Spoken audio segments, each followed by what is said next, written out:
There's an axiom that fits here very well. We'll see if you agree. Before you can break free of negative or improper influences, you must first recognize them. I think that one fits very well here. Because this is where everything begins for us, right? This stuff doesn't take hold of us because we chose it to. It takes hold because it becomes unseen. It becomes invisible to us. It bleeds into our routines. It hides inside what feels normal, right? And over time, it becomes part of how we start to think and how we respond and how we spend our attention. It's a great deception because it's not obvious to us anymore. It's what goes unexamined, right? These patterns start to form quietly. A distraction literally becomes the habit. Distraction literally becomes that discipline, right? You disciplined yourself to be distracted. Is that very good for you? This axiom says no, and I agree, right? This is why awareness for all of this stuff is essential, because we have to recognize what is influencing us first, right?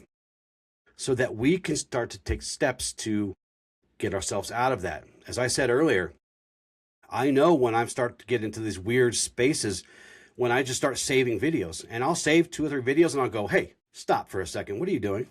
You know you're never going to go back to watch those again. Don't do that.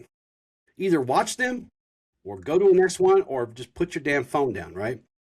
But because once something is seen, it can't operate in that way anymore if we put that conscious effort into it, right? Once we notice the patterns, the things that trigger us, the ways that our attention is being pulled without our permission.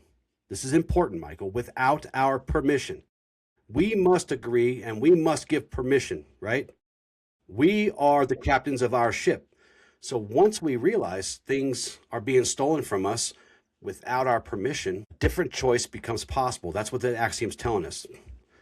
And this is where the work begins, right? Not forcing change, because we don't force anything around here, because we know that that doesn't work very well, right? Not forcing change, but allowing ourselves to see the truth, to see clearly. And then we can begin to stop automatically reacting and practice building a discipline around becoming aware of what's driving these reactions in us. Because you cannot move beyond what you refuse to look at, right? Yeah. And by the way, noise does not take you away all at once. This thing happens gradually, as I said.